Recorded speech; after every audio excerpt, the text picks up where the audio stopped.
It's strange, isn't it? How much of our lives are quietly shaped by fear? Not the dramatic movie trailer kind, more like a low hum in the background.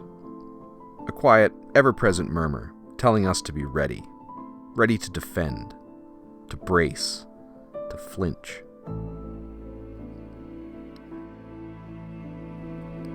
That instinct, it's wise if you're walking alone through bear country. But when reflex steers our culture, our politics, even our relationships, it can do far more harm than good.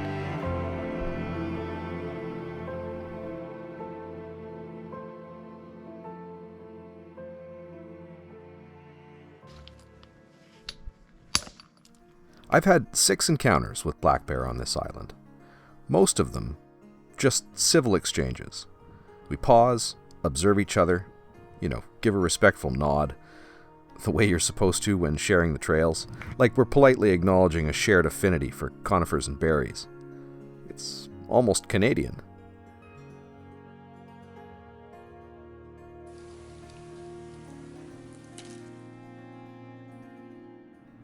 Bear spray is no joke. It's one of the few things that actually works when things go sideways with a bear, especially one that's spooked, defensive, or simply having a bad day. It can give you some peace of mind, and that's actually quite powerful. It helps you go further, explore more, because you're not constantly looking over your shoulder. It got me thinking, this dynamic isn't limited to the wilderness. That same instinct, the quickness to respond, the urge to protect, is what's often driving our reactions to everything else. It's a microcosm of modern life. We're marinating in fear. The news cycle stirs it up, and social media pours it over ice with a twist of rage. Be prepared, be vigilant, preemptively defend, and sometimes, sure, that's even the right call. But when we let fear drive the car without even asking where it's headed, we start reacting to shadows, not threats.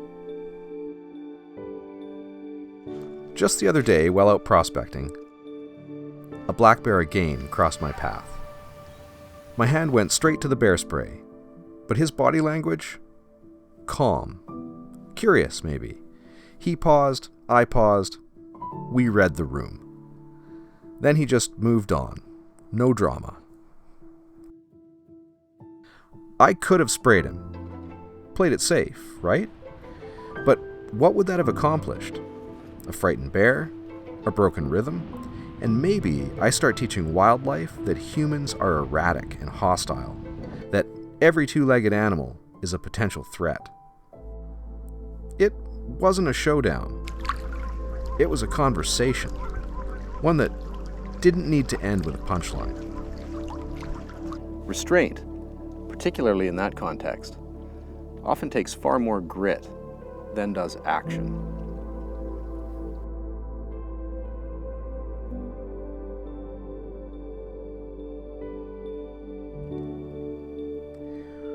We operate with incomplete information. We always do. Yet we often act as if we possess a perfect grasp of reality. A dangerous assumption. What if there was a framework for accounting for this uncertainty? A way to make decisions recognizing that we don't have all the answers? That's precisely what the precautionary principle attempts to do. Formalizing a principle we inherently acknowledge. The precautionary principle is seductive. Better safe than sorry, right? But that's also how we end up with policies that overreach, freedoms that shrink, and a society that feels increasingly brittle. Every time we act out of fear, not reason, we run the risk of reinforcing the very dangers we were trying to avoid.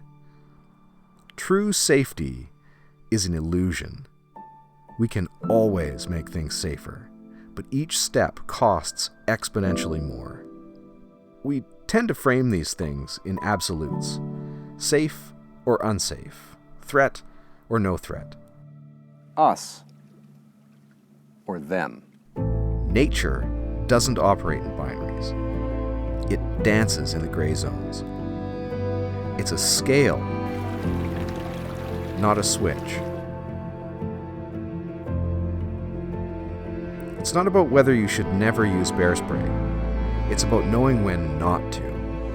It's about looking at your instincts and asking, is this reflex serving me or just making me feel like I did something useful?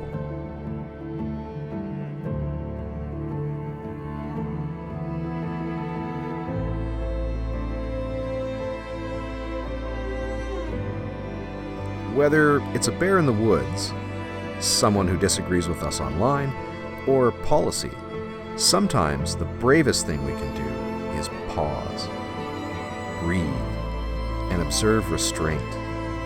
Let the moment unfold before deciding what it really is. Because real preparedness, it's not just about having tools. It's about judgment, about discernment, about resisting that knee-jerk twitch in favor of thoughtful action. Sometimes the safest place to be isn't behind a wall, literal or one built on policy. It's out on the edge, alert, unafraid, and willing to see clearly. Even when what you're looking at is a 300-pound question mark with claws.